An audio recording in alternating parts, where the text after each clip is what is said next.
लगातार तीसरे दिन बारिश हो रही थी। ऐसी बारिश जिसमें मिट्टी की खुशबू नहीं होती, सिर्फ ठंड की चुभन होती है। हवा में नमी नहीं थी, बस हड्डियों में उतर जाने वाली एक सर्द सजा थी।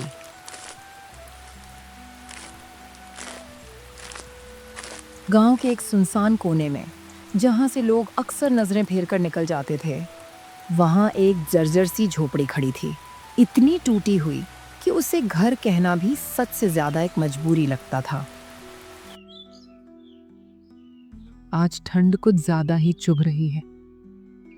ऐसा लग रहा है जैसे हड्डियों के अंदर किसी ने सुइयां चुभा दी हो। ठंड नहीं है कमला, ये उम्र है। जब शरीर जवाब देना बंद कर देता है तो हर मौसम दुश्मन लगने लगता है। आज ठंड बहुत लग रही है और बारिश भी है कि रुकने का नाम ही नहीं ले रही। हाँ कमला, और हमने सुबह से कुछ खाया भी नहीं है। अगर बारिश थम जाए तो शायद कुछ इंतजाम हो पाए। हाँ, कभी सोचा नहीं था कि बुढ़ापे में मांगकर खाना पड़ेगा। नहीं कमला, जब तक मेरे हाथ चल रहे हैं हमें किसी से कुछ मांगने की जरूरत नहीं। कल मैं कुछ न कुछ कर लूंगा।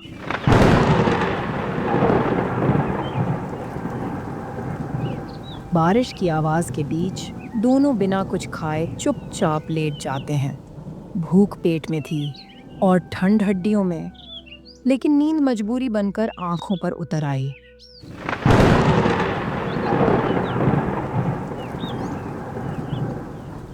अगली सुबह हरिदास काम की तलाश में गांव की ओर निकल पड़ता है। बाहर ठंड अब भी वैसी ही थी, हवा तेज और हाथ सुन्न कर देने वाली।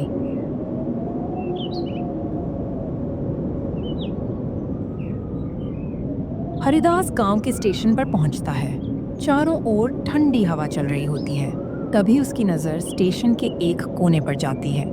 वहां एक नौजवान लड़का छोटी सी केतली के साथ चाय बेच रहा होता है। गांव में कोई भी मुझे काम देने को तैयार नहीं है। लगता है अब मुझे भी गांव के किसी कोने में एक छोटी सी चाय की टपरी खोल लेनी चाहिए। इतना कहकर हरिदास चुपचाप घर की ओर बढ़ जाता है।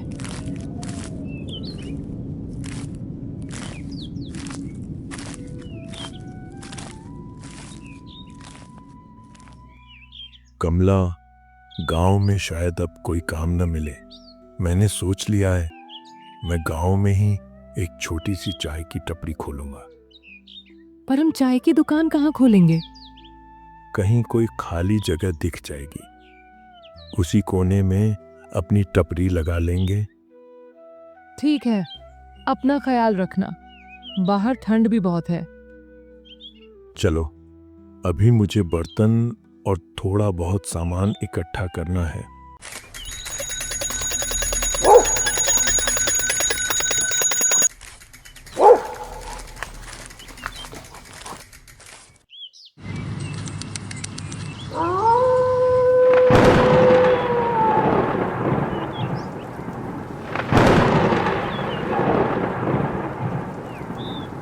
अगले दिन हरिदास थोड़ा बहुत सामान जुटाकर चाय की एक छोटी सी दुकान खोल देता है। एक पुरानी केतली और 2-4 कप, बस यही उसकी पूरी पूंजी थी। सुबह सुबह एक ऑटो वाला हरिदास की दुकान पर आकर रुकता है।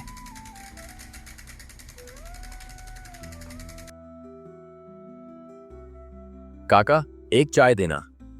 बारिश के बाद ठंड बहुत बढ़ गई है तो कुछ गर्म पीने का मन हो रहा था। हाँ बेटा, अभी लो एकदम गरम गरम चाय। रिक्शा वाला चाय का कप हाथों में लेकर धीरे धीरे चाय पीने लगता है। काका, चाय तो बहुत ही अच्छी थी। ठंड एकदम दूर हो गई। अब मैं चलता हूं और सबको बताऊंगा कि आपकी चाय सच में कमाल है। धन्यवाद बेटा, फिर से चाय पीने आना।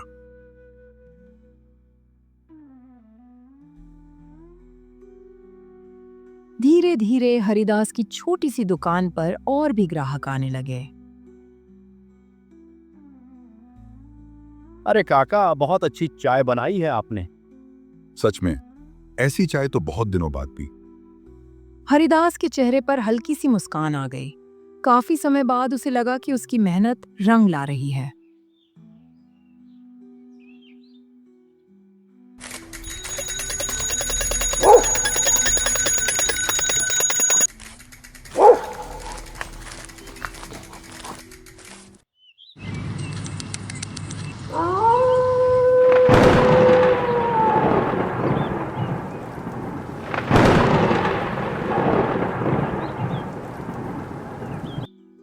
कैसा रहा आज का दिन?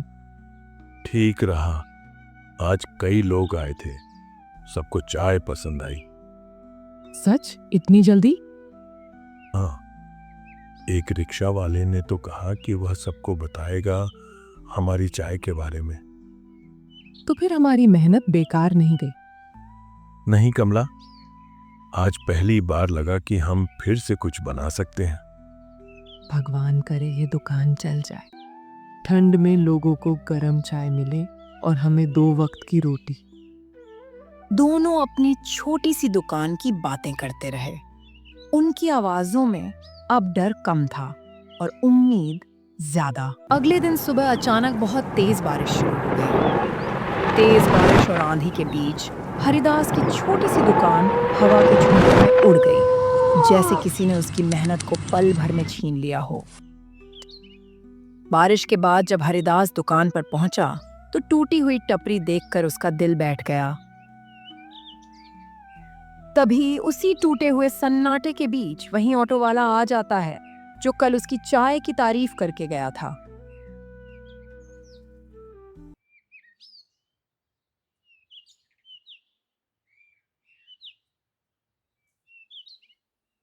अरे काका, इतने दुखी क्यों हो? क्या हुआ है? बेटा, क्या बताऊं, तेज हवा और बारिश के कारण मेरी दुकान टूट गई और साथ ही मेरी रोजी रोटी भी मुझसे छिन गई। अरे काका, चिंता मत कीजिए, मैं आपकी मदद करूंगा। हम मिलकर ये दुकान फिर से बना लेंगे। अरे बेटा, तुम्हारा बहुत बहुत धन्यवाद। मैं तुम्हें जानता भी नहीं, फिर भी तुम मेरी मदद कर रहे हो।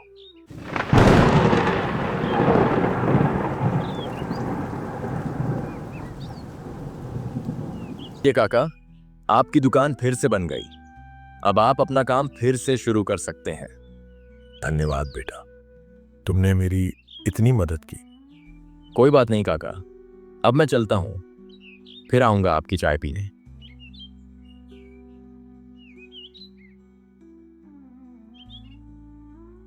हरिदास काका की दुकान फिर से चलने लगती है।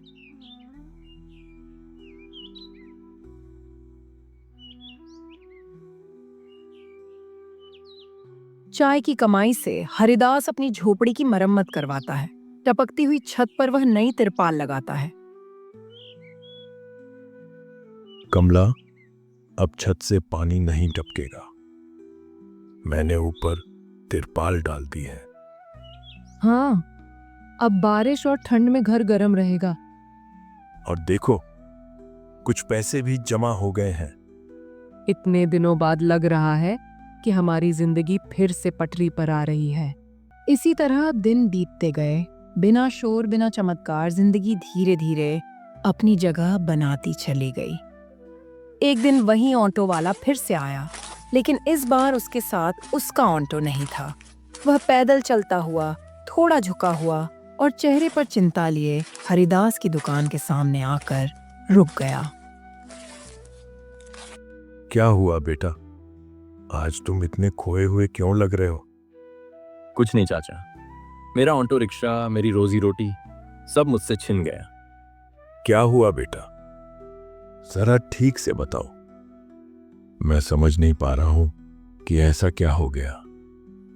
काका, कुछ दिन पहले जब मुझे ये ऑटो खरीदना था तो मैं एक जमींदार से पैसे लेने गया था। सेठ जी, मुझे कुछ पैसों की जरूरत थी। ऑटो लेने में थोड़े पैसे कम पड़ रहे थे। हाँ भीमा, पैसे तो मैं तुम्हें दे दूंगा। बताओ, कितने पैसे चाहिए तुम्हें? सेठ जी, बस 5,000 रुपये चाहिए। मैं अगले महीने आते ही आपको लौटा दूंगा। ठीक है भीमा, पैसे ले जाओ, लेकिन याद रखना अगले महीने सूद समेत लौटाने होंगे। अगर एक भी दिन देर हुई तो तुम्हारा ऑटो मैं अपने पास रख लूंगा। ठीक है सेठ जी, मुझे आपकी शर्त मंजूर है। मैं समय पर सूद समेत पैसे लौटा दूंगा।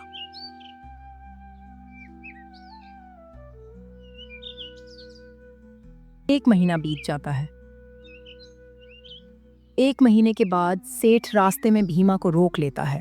उसकी आंखों में सख्ती थी और आवाज में वही पुराना घमंड। भीमा, मैंने कहा था ना कि 1 महीने बाद मुझे मेरे पैसे वापस कर देना। माफ कीजिए सेठ जी, किसी कारणवश मैं अभी पैसे नहीं दे पाया। बस कुछ दिनों का और समय दे दीजिए, मैं जरूर लौटा दूंगा। नहीं भीमा, अब कोई बहाना नहीं चलेगा। अब तुम्हें अपना ये रिक्शा मुझे देना ही होगा। जब तुम्हारे पास पैसे हो जाएं, तभी आकर इसे वापस ले जाना। पर सेठ जी, ये रिक्शा ही तो मेरी रोज ही रोटी है, इसी से मेरा घर चलता है। कृपया सेठ जी, थोड़ा और समय दे दीजिए। सेठ उसकी एक भी बात नहीं सुनता। बिना किसी दया के वह भीमा का ऑटो रिक्शा अपने साथ ले जाता है।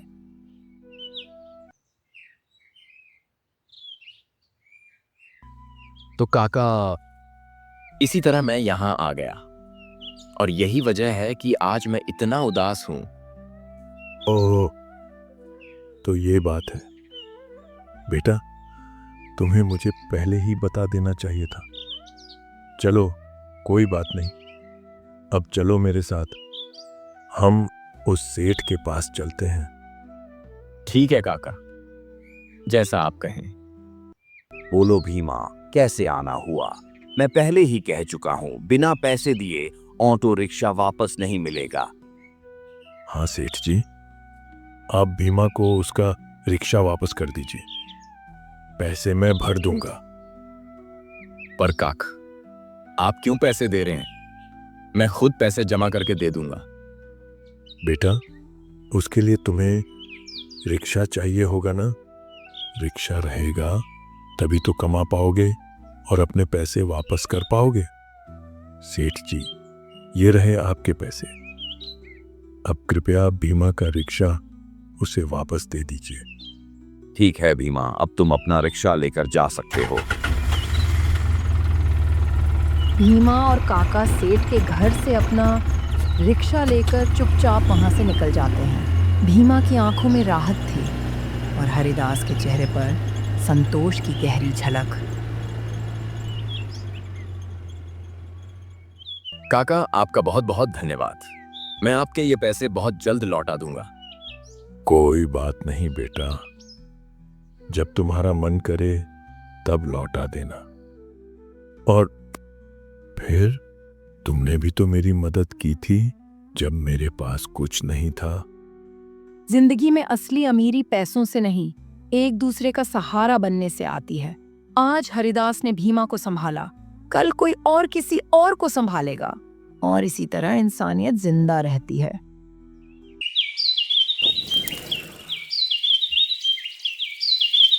अगर आपको कार्टून्स पसंद है, अगर आपको कहानियाँ अच्छी लगती है, तो जल्दी से सब्सक्राइब बटन दबाओ और हाँ, बेल आइकन भी प्रेस करना, वरना मैं मिस कर जाऊंगी आपको।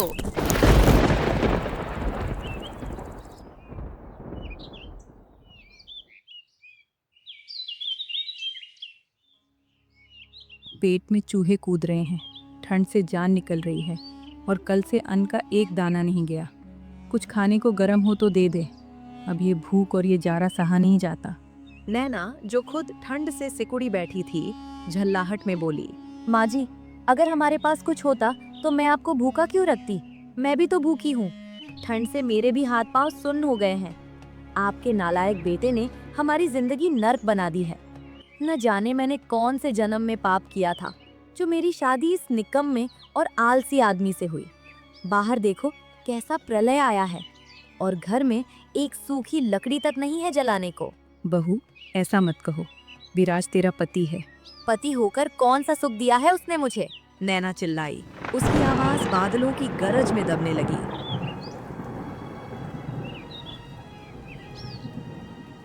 सिवाय भूख, गरीबी और इस टपकती छत के उसने मुझे कुछ नहीं दिया।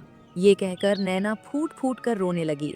पत्नी को रोता देख और माँ को ठंड में ठिठुरता देख विराज सोचने लगा। अब और नहीं सहा जाता।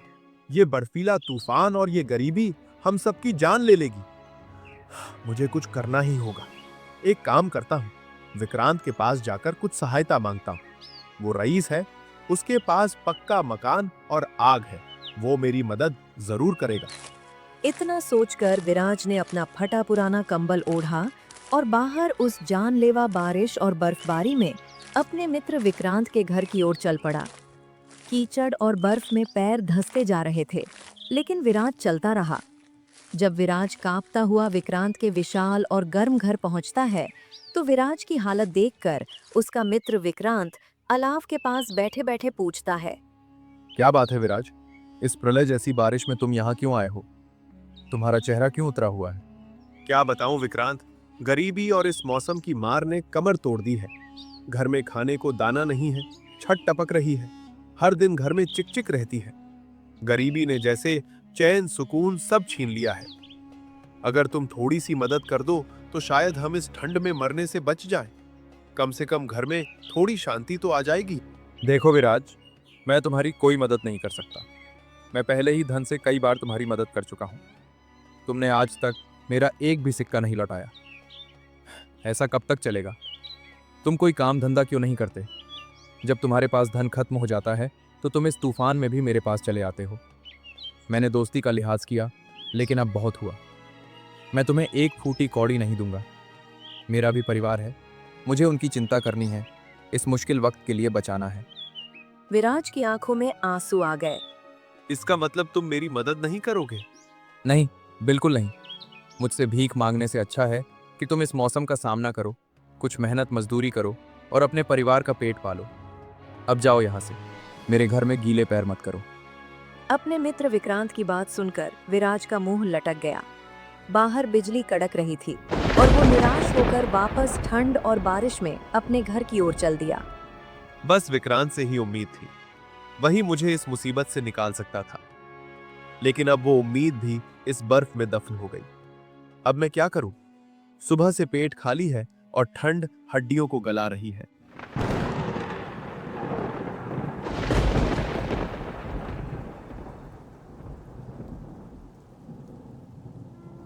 ये सोचते सोचते विराज घर पहुंच जाता है।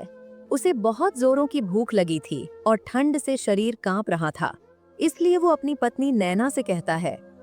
नैना, जल्दी से कुछ गर्म खाने को ले आओ, या कम से कम गर्म पानी ही दे दो। शरीर में अब जान नहीं बची है। नैना ने गुस्से में उसे देखा। आप घर में कुछ छोड़ गए थे क्या, जो निकाल कर खाने को दे दो? तुम्हें भूख लगी है तो क्या मैंने दावत उड़ाई है? मैं भी तो भूखी प्यासी इस ठंड में बैठी हूँ। मेरी तो किस्मत ही फूट गई जो मुझे तुझ जैसा पति मिला। नैना अपने पति को उल्टा सीधा सुनाने लगी।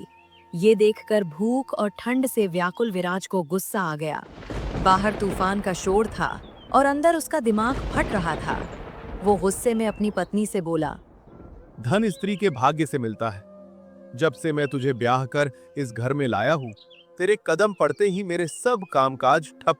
न जाने वो कौन सा दिन आएगा जब तुझसे पीछा छूटेगा। ये सुनते ही नैना आपे से बाहर हो गई और बादलों की गरज से भी तेज चिल्लाकर कहने लगी। तुम खुद तो कोई कमाई धमाई करते नहीं और दोष मेरे सर पर डाल रहे हो।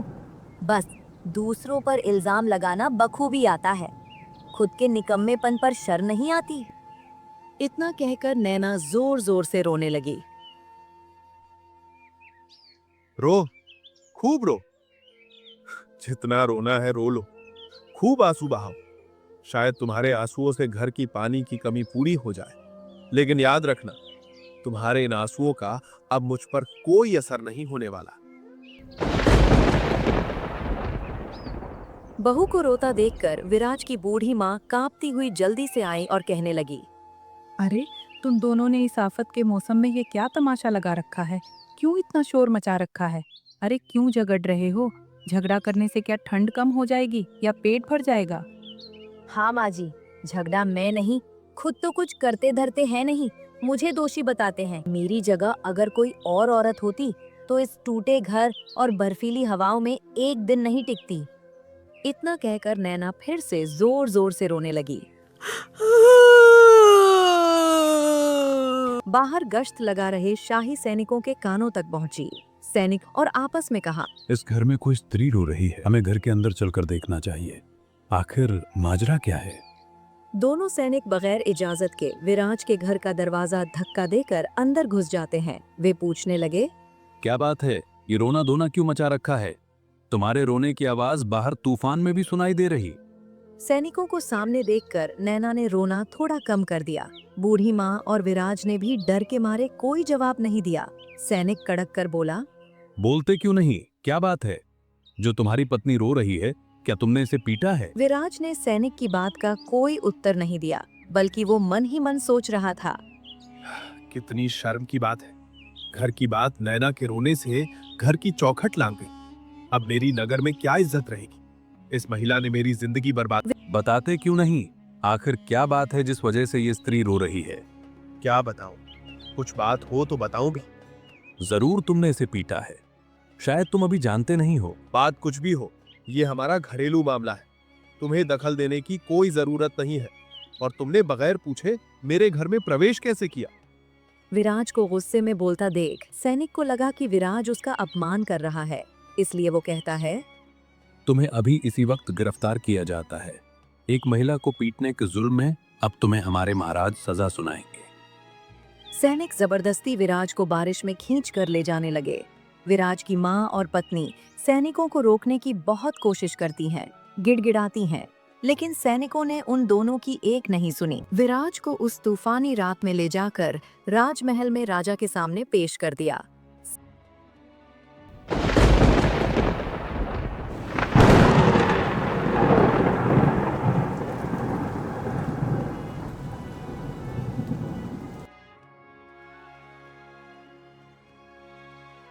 आदमी अपनी पत्नी को पीट रहा था, इसीलिए हम इसे बंदी बनाकर आपके पास लाए हैं। सैनिक की बात सुनकर राजा, जो गर्म अलाव के पास बैठे थे, कहने लगे, क्या तुम जानते नहीं हो महिला पर हाथ उठाने की क्या सजा है? अगर तुमने अपनी पत्नी को पीटा है तो तुम्हें इसकी कड़ी सजा मिलेगी।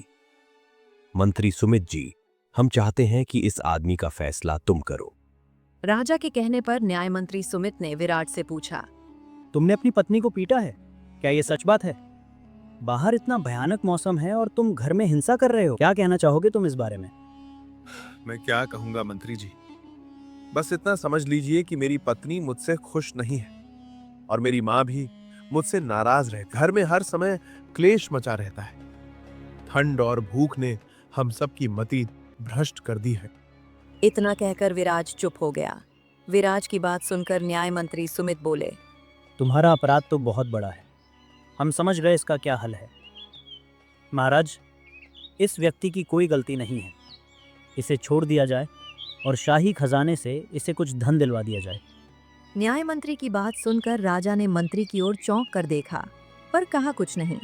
अगले ही पल राजा ने दरबार में मौजूद कोषाध्यक्ष से कहा, कोषाध्यक्ष जी, इस आदमी को राज खजाने से 50 सोने के सिक्के देकर सम्मान के साथ महल से बाहर छोड़ाओ। साथ विदा कर दिया। इतना सारा धन पाकर विराज बहुत ही खुश हुआ और सोचने लगा, हे ईश्वर, तेरा लाख लाख शुक्र है।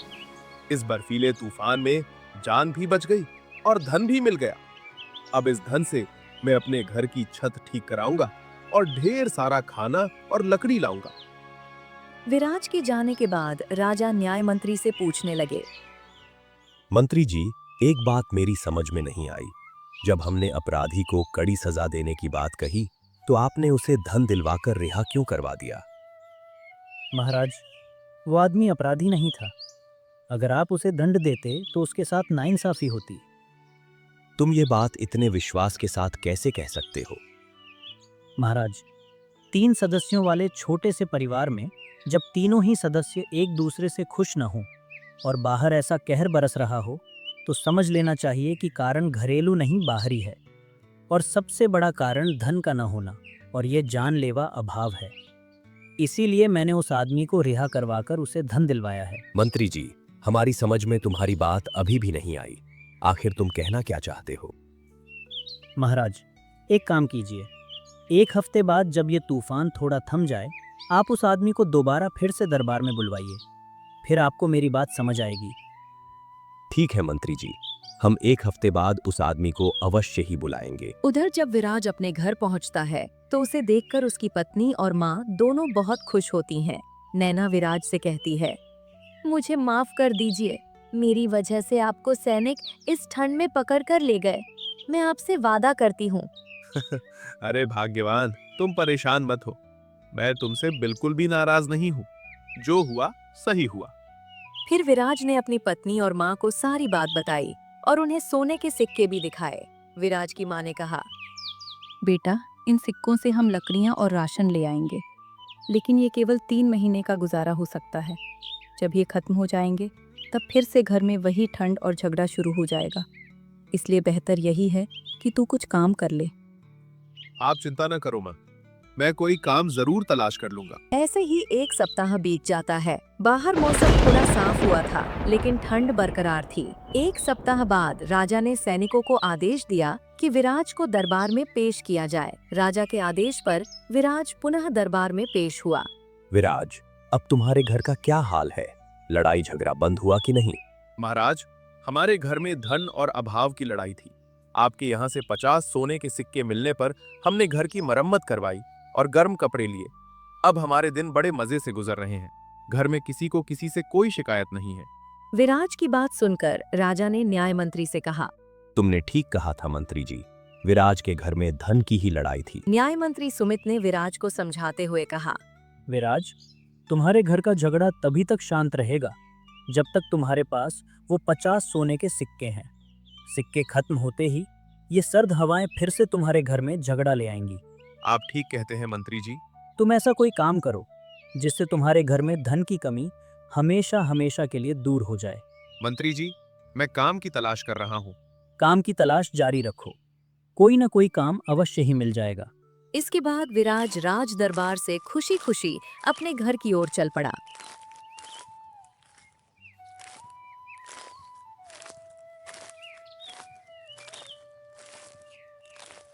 रास्ते में उसे एक जगह भीड़ जमा दिखाई देती है। लोग आग के चारों ओर घेरा बनाकर खड़े थे। विराज उस भीड़ में चला जाता है और एक आदमी से पूछता है, अरे भाई, इस कड़कड़ाती ठंड में यहाँ इतनी भीड़ क्यों जमा है? ईश्वर ने इतनी बड़ी बड़ी 2 आंखें दी हैं, दिखाई नहीं देता? वो आदमी अपनी बकरी बेच रहा है।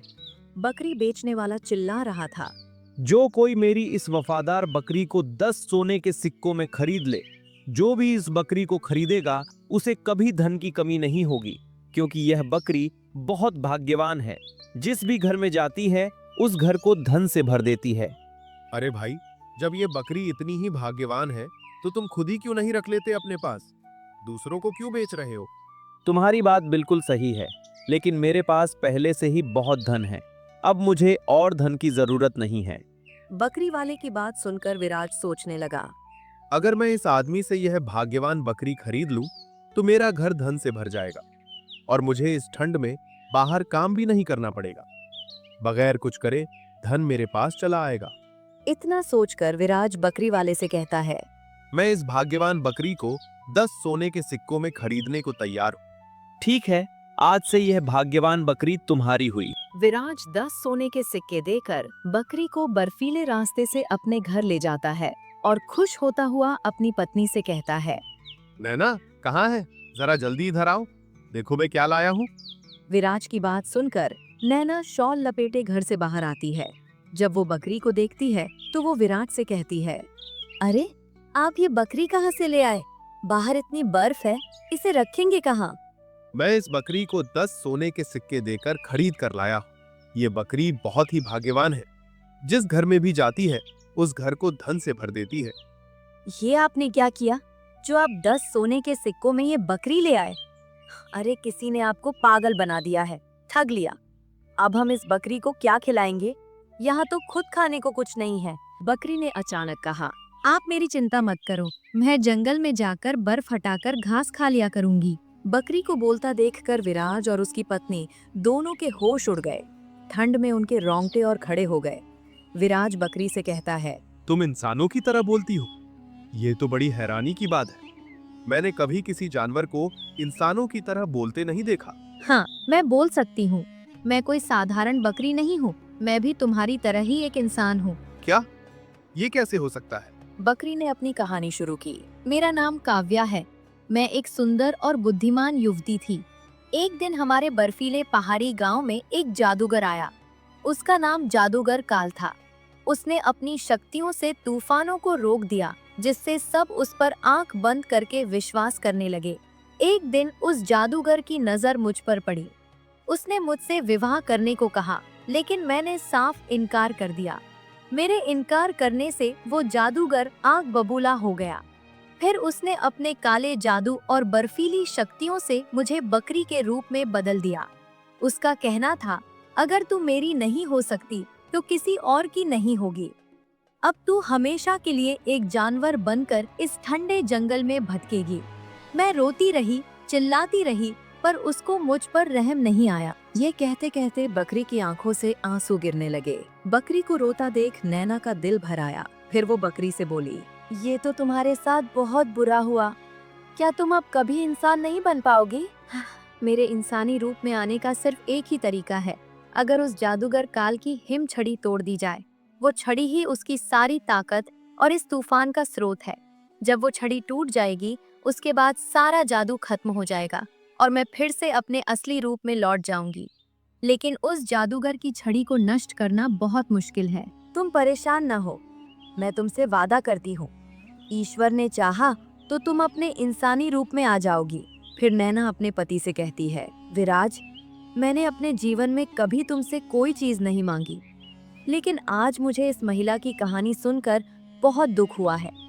तुम्हें कैसे भी इसे जादूगर के जादू से मुक्त करवाना होगा।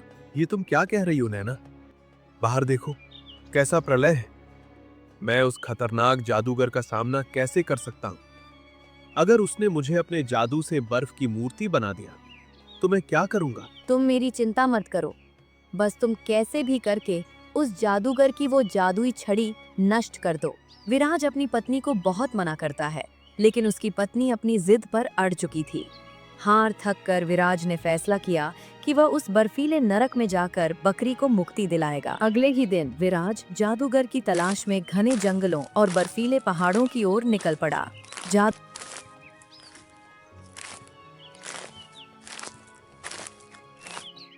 एक दिन विराज को एक बर्फ से ढकी गुफा दिखाई दी। गुफा के बाहर धूनी रमाए एक ऋषि बैठे थे। विराज ऋषि के पास गया और प्रणाम किया। तुम कौन हो बेटा, और इस जानलेवा मौसम में यहाँ किस लिए आए हो? बाबा, मेरा नाम विराज है।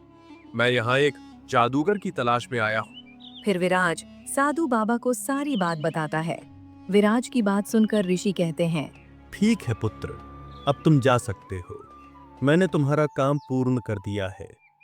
जिस बकरी को लेकर तुम चिंतित थे, वो अब मनुष्य बन चुकी होगी और तुम्हारे जीवन में भी अब समृद्धि और सुख का प्रकाश फैलने वाला है। मेरे आशीर्वाद से तुम धनवान भी बनोगे और मन से भी शांत रहोगे। याद रखना पुत्र, सच्ची श्रद्धा और अच्छे कर्म कभी व्यर्थ नहीं जाते।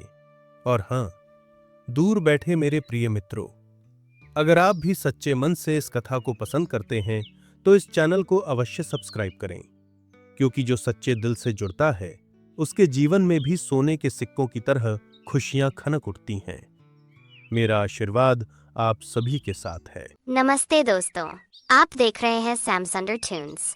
अगर आपको कहानियां पसंद हैं तो चैनल को सब्सक्राइब जरूर करें और अपनी कहानी कमेंट्स में लिखना न भूलें। चलिए दोस्तों, अब कहानी शुरू करते हैं।